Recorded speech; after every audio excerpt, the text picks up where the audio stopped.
welcome to the Moms on a Mission podcast. I'm really excited to share with you today one of our brand new sponsors, LUTFstudio.com.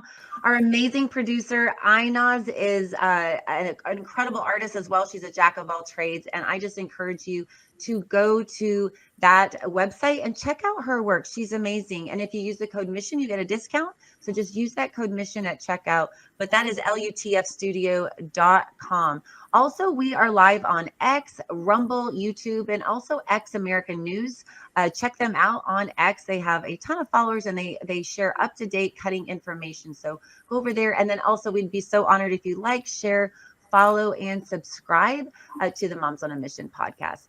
Without further ado, I want to bring in our guest today. You know, we are hearing a lot about the MAHA movement. We're hearing a lot about medical freedom. And I just think it's so important for you to meet our guest today. We welcome to the show, Rachelle Suzanne.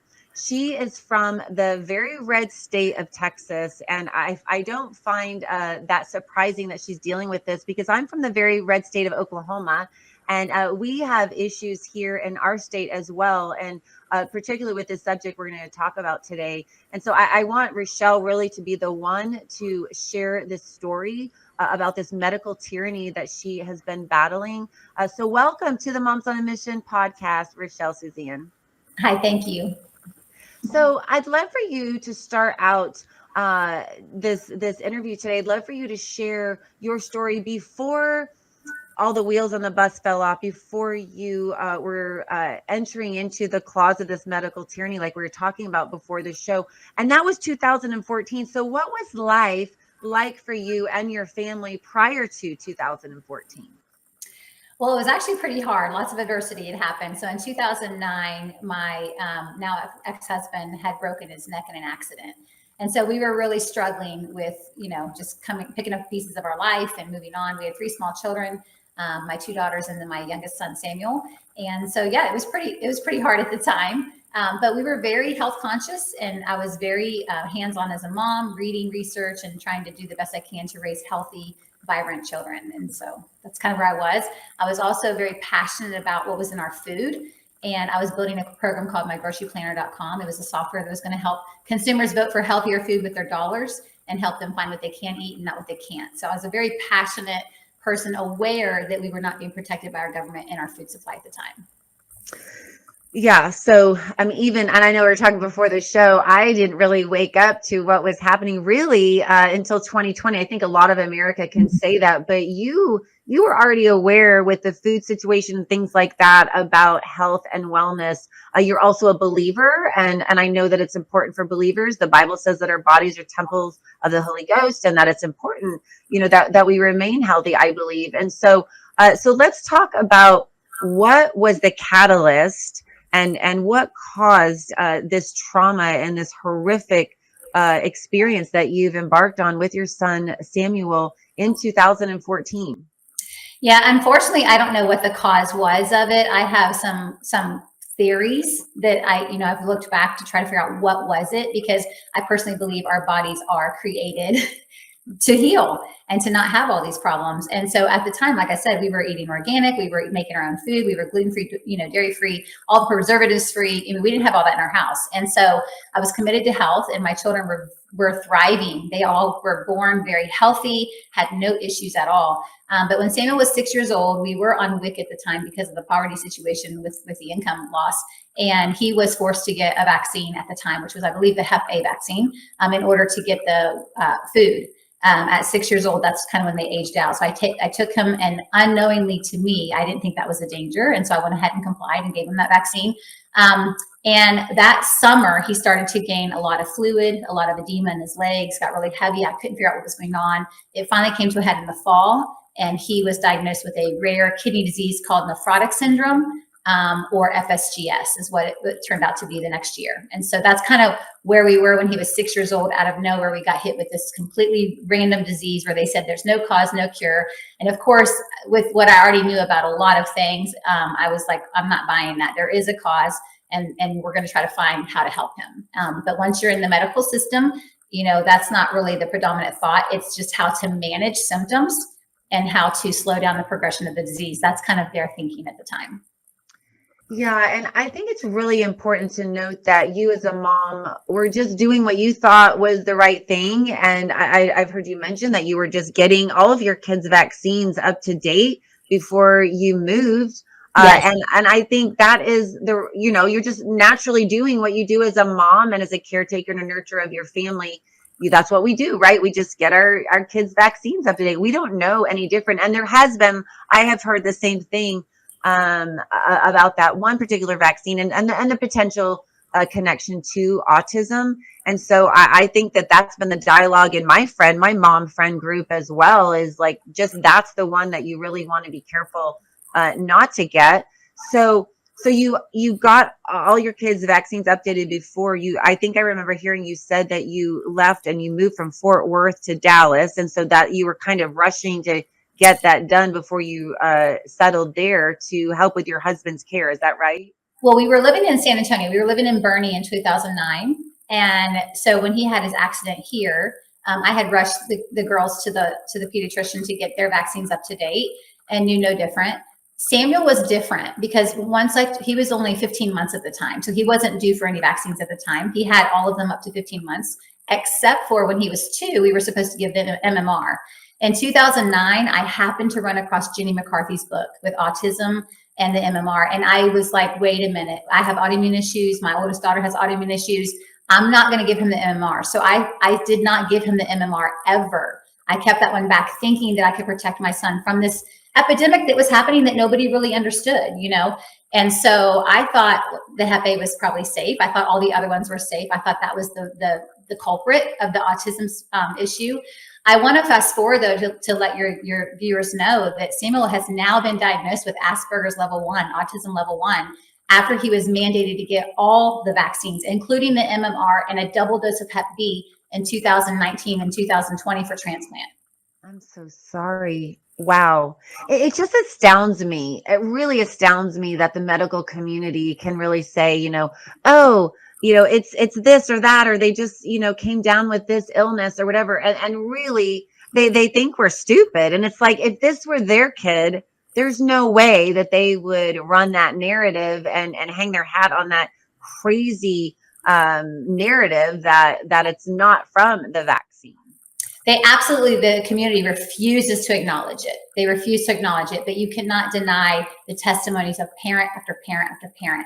There is something definitely wrong. And whether we can say it's the vaccine specifically or that something in the vaccine is causing a reaction, to children's immune systems, everybody's different. Everybody's story is different, but there is obviously a pattern happening and it needs to be paid attention to, and parents need to be listened to. Yeah, absolutely. And I wanted to say that, so you said that when you went and you moved, I wanted you to touch on, because this is a very personal story for me, because I have a friend who is battling this same issue. So when you moved and you went from being a normal family to then, really suffering financially with your husband at the time, his neck injury. You were really once in the grip and the claws of the medical industrial complex. You had to actually do things to get your food, and you had and I find this completely mind blowing and appalling and abusive, quite frankly. In hindsight, absolutely. At the time, again, I feel very foolish now. But again, my perspective at the time was I felt like I was doing everything I could to protect my children. We were eating healthy. We weren't eating fast food. We weren't drinking sodas. We were doing everything I could to be healthy. And I, again, thought the villain was the MMR, and he had not gotten that. And then again, I also thought, what are the odds? It's not that every child gets these diseases from vaccines. But of course, I wanted to prevent it. But yes, I think it's an absolute overreach of power when the government is saying you cannot qualify for food if you don't get your children vaccinated up to date. Yeah. So let's talk about CPS, Child Protective Services. I have a friend here, Gabe Woolley. He's a representative for the state of Oklahoma, and he has his own story with Child Protective Services.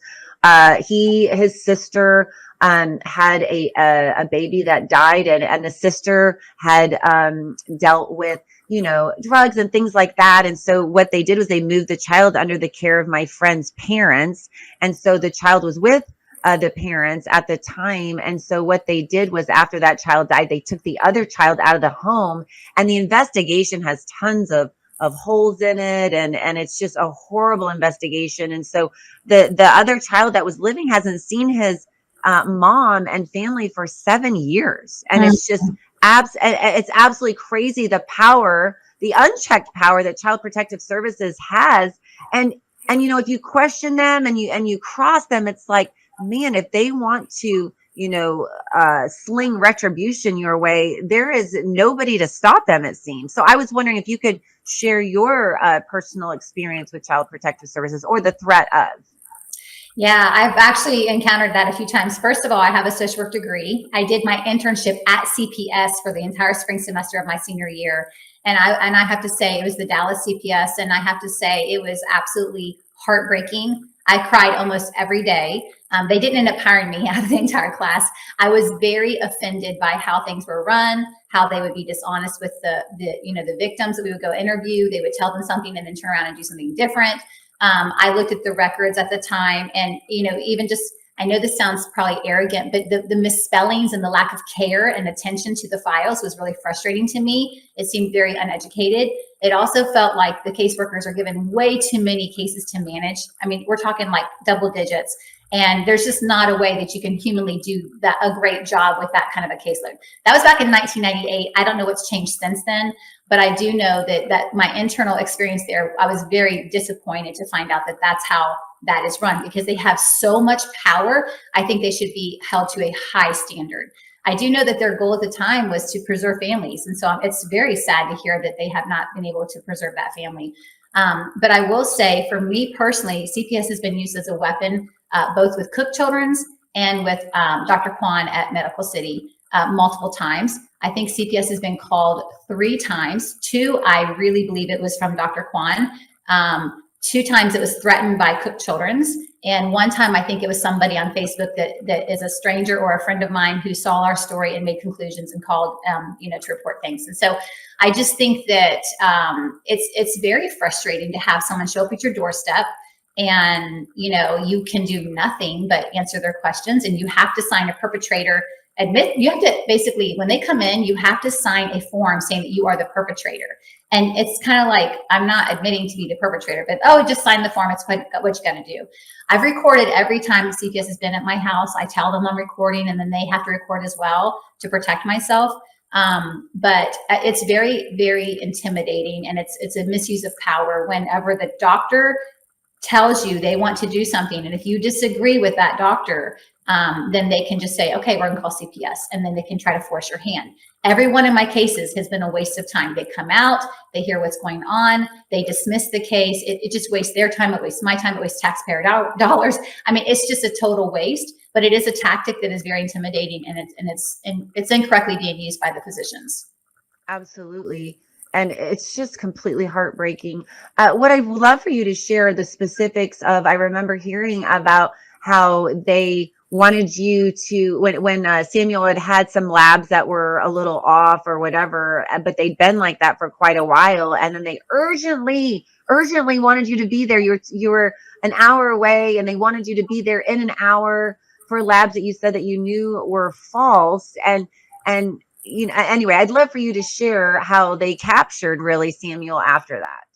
Yeah, that was back before 2017. That was at Cook Children's in Fort Worth. And so his physician that was on call had called me and said his labs they came in, dangerous. And so I had an hour to get him down to the hospital. So I took him out of school and took him to the hospital. And when we showed up, we waited like 3 hours for them to redraw labs and take them back. And I remember thinking to myself, this was so urgent. We have to wait here for 3 hours.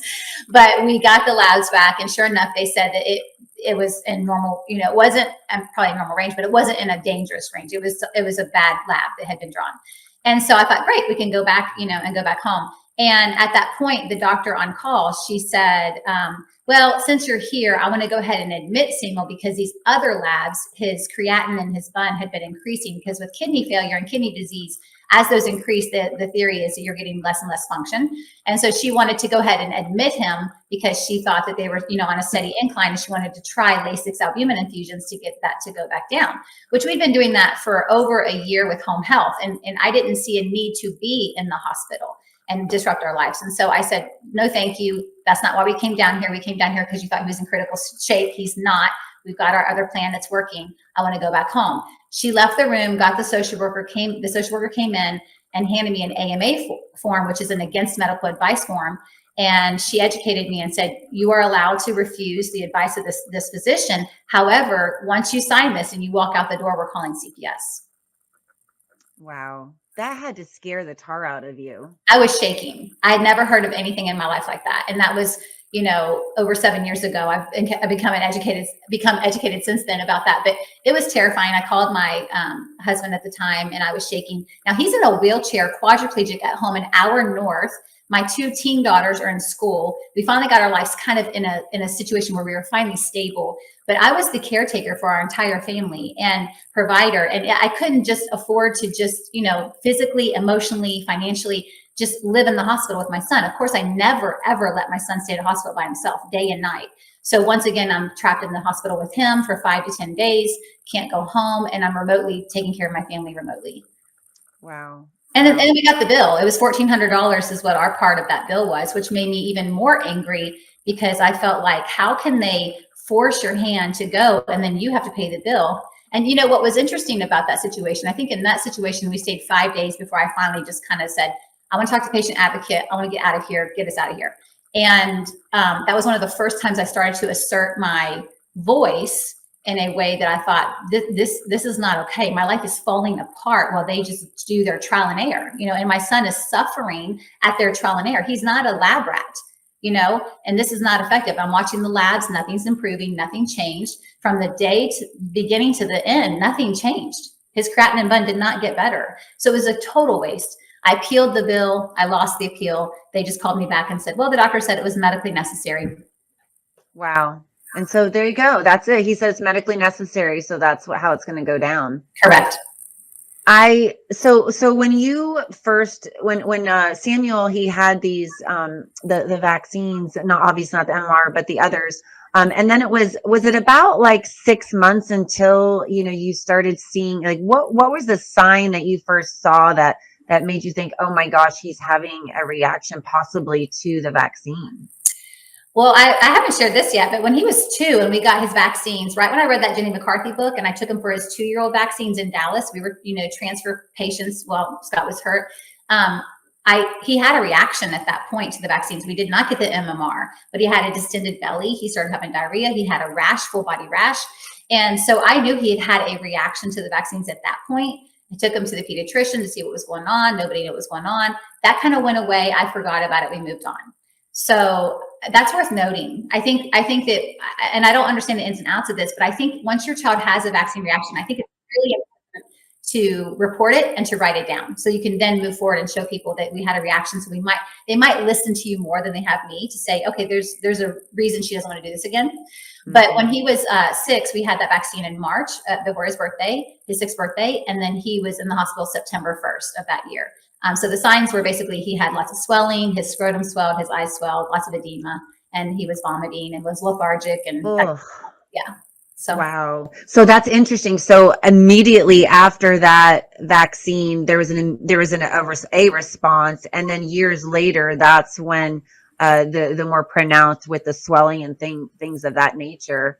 And you were probably like, what is happening? I did not even attribute it to the vaccine until I thought later through it and prayed through it. I just felt like this doesn't make sense. I know that people don't just get sick for no reason. He was born perfectly healthy, 10-pound baby, nothing wrong, was very healthy. I was very intentional. I breastfed for 15 months. I did all the things. Like, your body doesn't just suddenly attack itself for no reason. Like, there's a reason that this has happened. And so trying to go back through that and praying through that, like I said, I can't prove anything. I just can look at the dates and the data, and it's something worth noting. And the VAERS database backs it up. There are plenty of people look at the VAERS database. There are plenty of people that are reporting nephrotic syndrome after the Hep A vaccine. So it's very possible. Yeah, very possible. I'd love for you to share where Samuel is now, like where you guys are with his care as it relates to a kidney transplant, whether you're an option for that. I'd love for you to delve into that so we know where you are today, where you and Samuel are today with all of this. Well, it's a very complicated story. So really short, I just had a conversation yesterday with the facility rat today, that I'm thankful. I'm thankful the only place in Texas that would take him. They've taken him and they're doing good care, but it's the same problem. Just yesterday, I was talking to the coordinator and she's saying he has to get the flu vaccine. He has to get the HPV vaccine. We will not recommend him for transplant without these vaccines. And I said, we're not getting those vaccines. I mean, he's not sexually active. He's not planning on being sexually active anytime soon. I mean, he is 5 feet, 73 to 80 pounds. He is not going to need those vaccines. We don't do the flu vaccine. I mean, you know, we have in the past because of bullying, because of pressure, but we're not doing that anymore. I don't see, it doesn't make any sense with a compromised kidney already, with a compromised child, mentally, physically, emotionally, all of that, to continue to put more toxins in his body. And especially the flu, when we don't even have, it doesn't even have like 100% effective rate. I mean, No. it's just a complete strain that they pick every year and they hope for the best, you know. That's exactly right. I was just going to say, I've been told by physicians, I used to be a pharmaceutical rep, don't hold that against me, but I was told that they guess what the strain is going to be based on what was in Europe. And Right. then they make this flu shot and then they hope and pray. And I don't know what the statistical significance is of the efficacy, but I think it's like 50, less than It's 50%. less than So 50%. And he just had yeah. the flu. We just had the flu last week and we both survived. In 2 days, we had it. We got rid of it. We do the natural things. We get through it.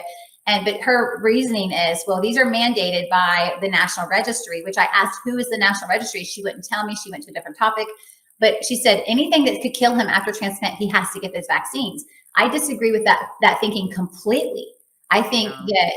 that's not, I don't want to say this in a rude way, but I don't think it's their business to micromanage every decision he makes with his health just because he gets a transplant. Well, and even before the transplant, they're doing that. Like, and I know that when you go into the hospital, you sign documents saying that you have rights, that parents have rights. When I mean, you don't. It's not like you give your kids over to these, medical gods, and then you don't have any rights as a parent. Like you're so dumb that you can't make any medical decisions for your children. I mean, that is completely not constitutional. Exactly. And I think what I'm finding for nephrology, that doesn't apply. I sign those papers every time, but it does not apply. I've called multiple hospitals, multiple transplant centers nationwide. They say the same thing. These are our policies. These are our rules. If you don't like it, go somewhere else. But you can't go anywhere else because this is nationwide. I mean, this is how they Wow. all behave. I mean, I shouldn't say they all, the ones I've talked with. Yeah. And you have looked in a lot of places, Yeah. and I think I even heard you say that you and Samuel are thinking about maybe going to Italy. We are trying to go to Italy for care, not necessarily for transplant, but just to try to help give him quality of life. He told me basically, what's the point of my college money if I'm not going to live to use it? He absolutely is a fantastic chef. He's an old soul. He loves food. He loves, culinary arts and things like that. He knows Italy has different standards for their food. He knows that we're going to have the baseline healthier eat. So yeah, that's a consideration. But again, we're running into the same problems where they sent me 14 vaccines he has to get a transplant over there as well. So that's kind of up in the air, trying to decide if it's worth making that jump. But where we are right now is he's getting outpatient dialysis 3 times a week, 6:30 to 10:30 in the morning, Monday, Wednesday, Friday. That's his life. And we're kind of in a holding spot until we figure out what the next steps are. They're putting all of the transplant based on these vaccines and on his compliance. And I think that's completely unfair, to put this on a child who has been so traumatized by the medical system. Of course, he doesn't want to transplant. Of course, he doesn't want to cooperate and take these pharmaceutical drugs that he knows are full of chemicals and additives and things like that and not being monitored. But as his parent, I'm not given the opportunity to make that decision for him. They keep putting it back to him. So we have another psychological evaluation Friday, and based on how he does, then they'll decide what they do. And it's a total mess, to be honest. I'm really having to just take it one day at a time and just, Yeah, absolutely. And I mean, it's not lost on me when I hear you tell this story. It reminds me so much of the transgenderism cult and how well, really, when you send your kids to the government schools and they start pushing that on them there, and then, you get them into a quote unquote psychologist or whatever, and then they start, transitioning these kids. It's almost like, just get them out of your home and you get them into these claws, whether it's the educational complex or the medical industrial complex or what have you. It's really hard to fight that. It's really like what President Trump dealt with the lawfare, and what a lot of folks have dealt with lawfare. Like, they just want to wear you out financially, just basically control you by gaslighting.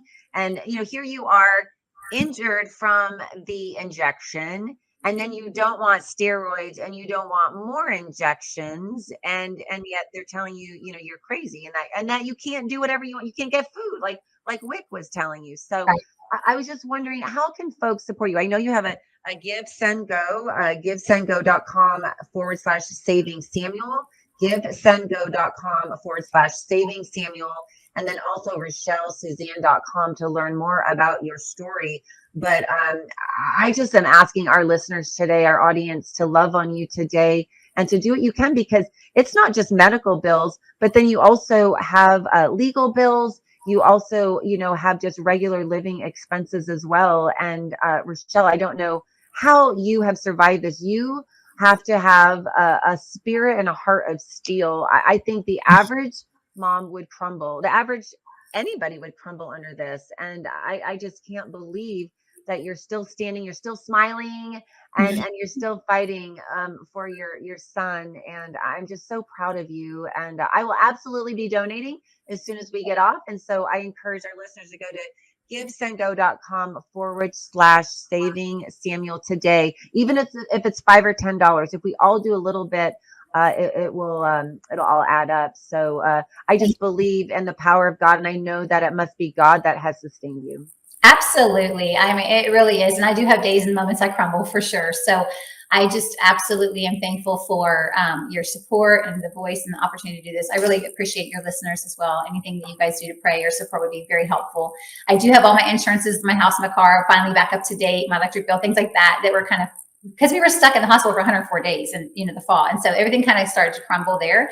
But we're getting back on our feet financially, which is helpful. But I would like to keep, speaking out and giving Samuel what he needs. And it just takes, strength and time and money, and we're in transition. So I do appreciate the grace. So thank you very much. But I will say God has, he really has been who has gotten me this far. And if there's one thing I can say is the word truly is the breath and spirit of God. Whenever I feel depleted, I just go back to that. And I'm not, perfect, and I don't do it all the time, but I just know that's my source of strength, and that's where it comes from. So I appreciate your saying that. I know you probably don't feel like this, but you are an inspiration to us, because we can see the hand of God all over you and his strength filling you every day. And I just want to say that we love you. We're going to be praying for you, and absolutely go to givesendgo.com/saving Samuel. And then I really encourage you to go to RachelleSuzanne.com to learn more about our story. But thank you so much for being here. It's the honor is all mine, and we'll be praying for you, and God bless you. Thank you, Miriam. Thank you so much. And we'll be back just in a few minutes right after this break. Well, hello everybody. It's Annie Cyrus.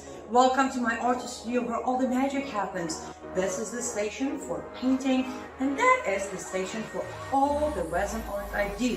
If you want to check out my art, all you gotta do is go to lutfstudio.com.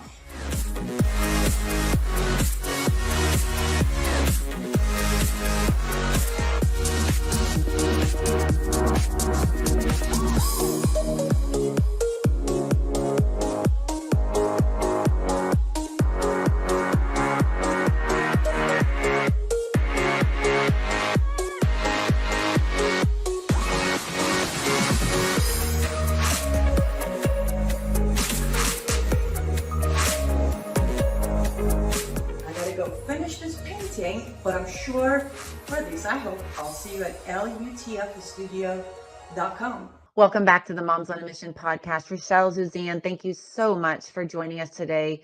We are honored to hear your story. And let's not forget, let's donate to her givesendgo.com/saving Samuel, givesendgo.com /saving Samuel. And even if it's $5 or $10, I know that would be such a great blessing to her today. I'm going to give today just as soon as we finish.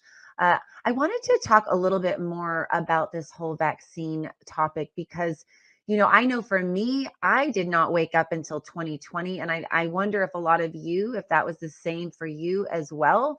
But some were awake a long time. And especially if your child was negatively impacted by a vaccine. And what I find so fascinating, a couple of things, and I wonder what you all think about this, but you wonder why they removed the liability, and they created this liability protection back in 1986. And why then all of a sudden we see more vaccines, more injuries.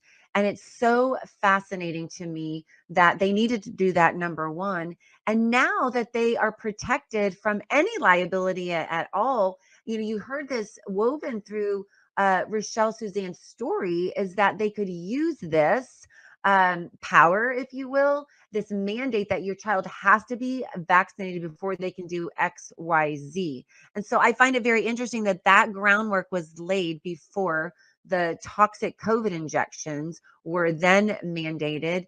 And this is what I wanted to bring your attention to, guys, because I saw this article. I follow Dr. Peter McCullough's Courageous Discourse, and this article came through. I just got it this morning, and it says, breaking peer-reviewed study finds irrefutable evidence supporting immediate market withdrawal of COVID-19 vaccines. And this is by Nicholas, I hope I don't butcher his last name, Holscher, MPH. But if you scroll down, you can see in the abstract here, and I wanted to point out this one particular statistic. And what they're mentioning here is they're saying, why have these injections not been pulled off the market? Because based on the other vaccines, the number of deaths that are required before they're pulled off, we have surpassed that completely. So if you go down a few sentences, and then it says there, as of September 6, 2024, the CDC has documented 19,028 deaths in the United States of America. That's reported to the Vaccine Adverse Event Reporting System, VAERS, by healthcare professionals or pharmaceutical companies who believe their product is related to the death. The total number of COVID-19 vaccine deaths reported to VAERS, 37,544 among all participating countries, have far exceeded the recall limits of past vaccine withdrawals by up to, get this, 375,340%. So we can stop there, and you are more than welcome. You can find this on Courageous Discourse, his website, Dr. Peter McCullough. But I mean, this is so incredible. 375,000 times more deaths with this COVID injection than regular vaccines, but it's not pulled off the market. But if it had a different name, first of all, I don't believe it to be a vaccine because it's genetic altering. And by definition, I don't believe that aligns with the definition for a vaccine. But I just could not believe when I saw that 375,000% more deaths, but it's not pulled off the market. Why do you think that is? I mean, we're not idiots. Like, if we use our critical thinking, we have to wonder, is something nefarious going on? And so I wanted to bring in my beautiful, amazing, brilliant producer, Ina Cyrus. Now, she also has her lutfstudio.com. I talked to you guys about her in the beginning of the show, her artwork. And if you use the code MISSION, you will get a discount, but do go there. But I also would like you to learn about her intelligence factor too, because she is really well learned. She has been through a lot, and I've interviewed her before. If you haven't seen that interview, I'd love for you to scroll back and find that. But Inez, I would love for you to weigh in on this. We have maybe possibly RFK Jr. Maybe is going to be nominated as HHS Secretary and Health and Human Service. And we wonder if he's going to actually fulfill the campaign promise he made. And that was to, first of all, eliminate mandates for vaccines. And, he's been pretty quiet. We haven't heard a lot about him. So what are your thoughts on this, Inaz?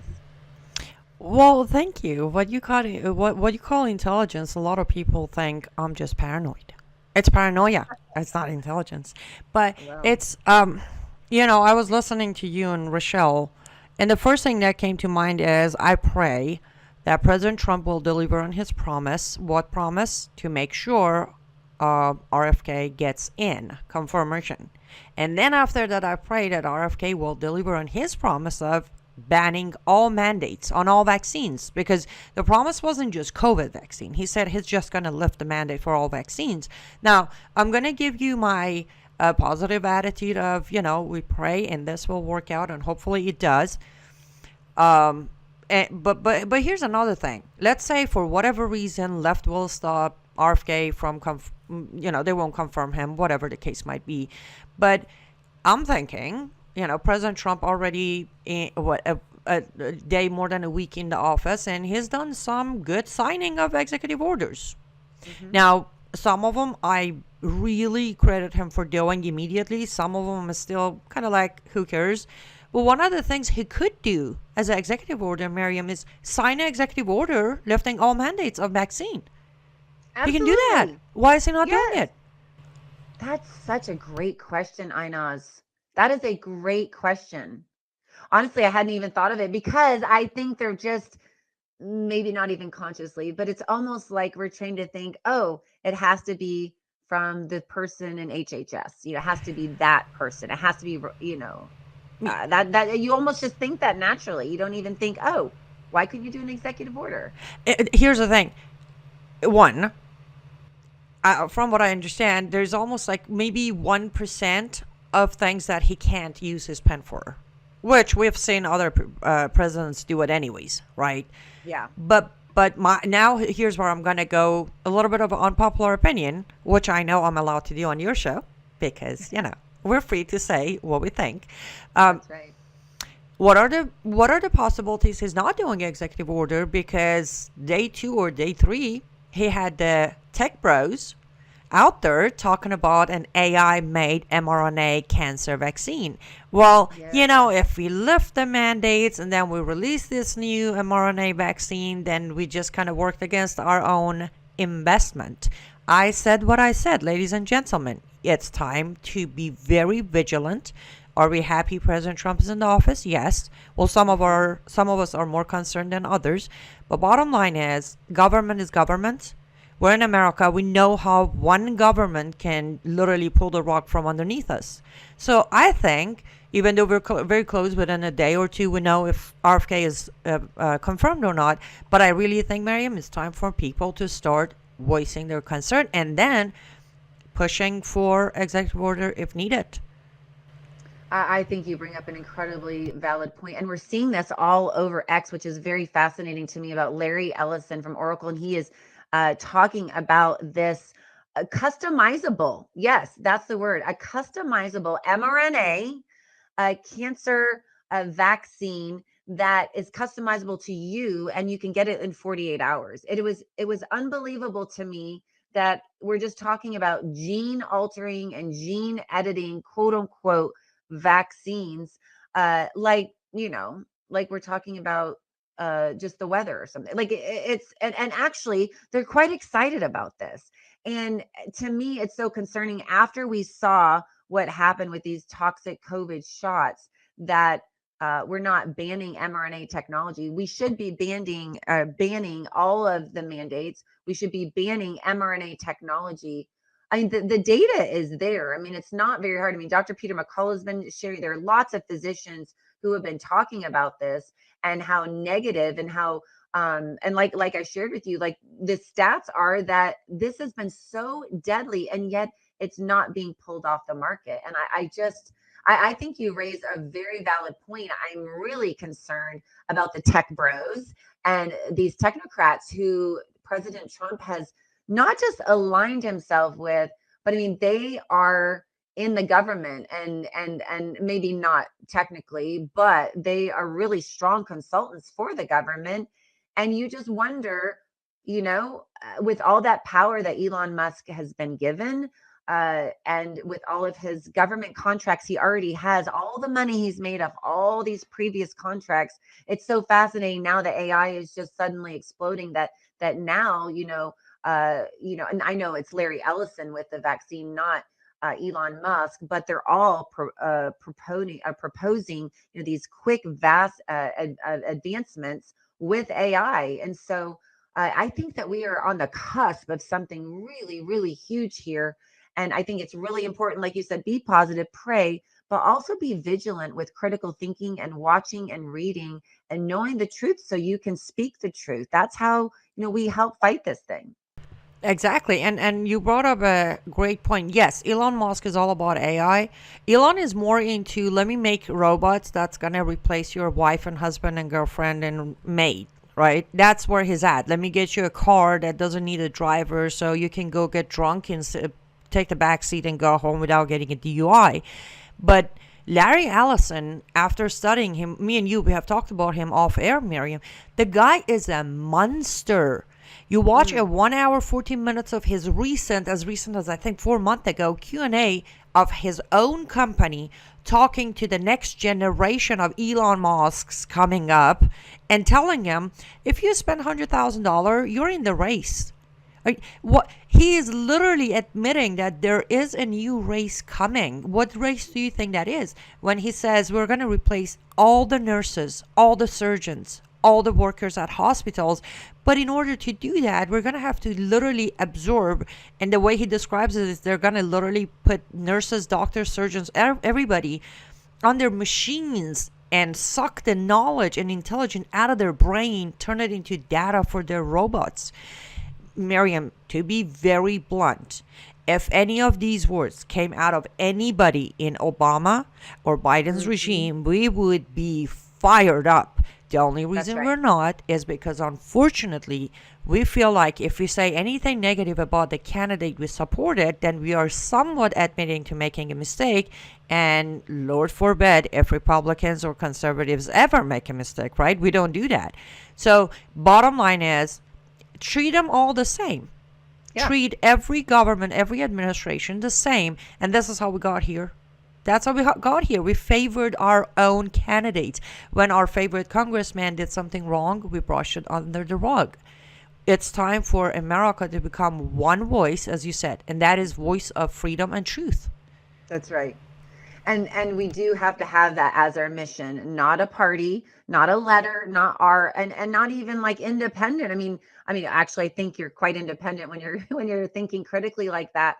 But it's interesting. I haven't heard Elon weigh in on Larry Ellison's AI customizable mRNA vaccine. But I mean, you can see how they could work hand in hand, though, right? Like you said, Elon is over here with the robots. In fact, I showed with my if y'all haven't seen my recent interview with Maria Z, but I showed some clips of Elon in an interview, and he was talking about how they were going to replace so many jobs and humans, and that basically he thinks it's kind of funny that if AI doesn't go awry, that we're going to have high basic income, not just basic income, but high basic income. But if I hear the words basic and income in any sentence, that sounds incredibly communistic to me. It sounds very like socialism and communism and Marxism and things like that. But he just thinks it's great. And even Elon in that one particular clip I showed, even Elon is saying if AI doesn't go awry. And so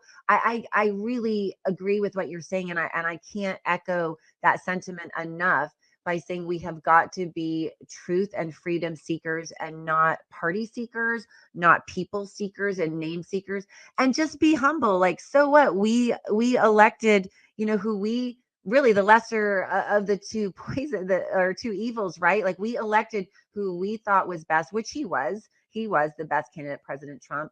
But man, we have got to hold our leaders accountable and not be proud, but just be humble and say, hey, you're doing great here, but this is not so great. And so we're going to speak out against this. Very true. And now, since you brought it up, I saw this, I want to say yesterday, maybe not, but just quickly, and people can find this on fortune.com. Elon Musk did come out and say something, right? Now, they're phrasing it as Elon Musk bashes the Stargate project. But that's not, if you read the whole article, we got like 5 minutes to wrap up the segment. But if you read the whole thing, he's not bashing it as the idea. What he's claiming is the $500 billion promise is not there. So he's complaining the whole money isn't there yet. He's not necessarily against the idea, but he's a businessman. He wants the money up front, and the whole money isn't there yet. Which raises the next question: isn't Elon Musk in charge of stopping all the extra wrong spending of federal government as a Doge? Like seriously, so he Yeah. thinks Doge thinks $500 billion to replace humans is a good idea. There you have it. That's his backing. Yeah. Well, Doge doesn't seem to apply to him. And, he has a mission. And, I don't know if you remember, but I think I had shared with you and y'all in that interview that his goal was to have 500,000 humanoid robots in 3 years. So this isn't like out in 2030 or 2040. I mean, he's wanting to do this in 3 years. And it's funny, you bring up a great point, Inaz, that he can find the money to do what he wants to do, which is, put us out of our jobs and things of that nature, and have everybody play video games, which you've all know Harari has said the same thing. And it's just interesting that, when the narrative doesn't fit him, he can spend the 500 billion on something that's important to him. But I mean, our country is in so much debt. We accrue $1 trillion of debt every 100 days. A trillion. I can't even imagine what that is. But I just, the things that he's thinking about eliminating will be great. But I mean, that is not going to fix our debt crisis that we have, because it's a spending issue. It's just going to continue, even with a trillion here and a trillion there. I mean, we've got, Medicaid, Medicare. These things, these services that we have every single year or every month. I mean, these are chronic debt agents, if you will. I mean, that is what's causing our debt to not be dealt with, no matter what Elon and Vivek Ramaswamy do. Exactly, and let's not mention Vivek decided to step down and try to come run for Ohio governor, and yeah, he doesn't have my vote. But anyways, he hasn't started running yet. We'll figure that out. But I know you have about 2 minutes to conclude the show, so I will just leave your audience with, again, pay attention. Don't worry about who's doing it. Worry about what is happening. It doesn't matter who's initiating it. If a fire starts, you need to put out the fire. Later, we can go figure out who was the arson. Today, our country needs us to stay in the country. We cannot be replaced.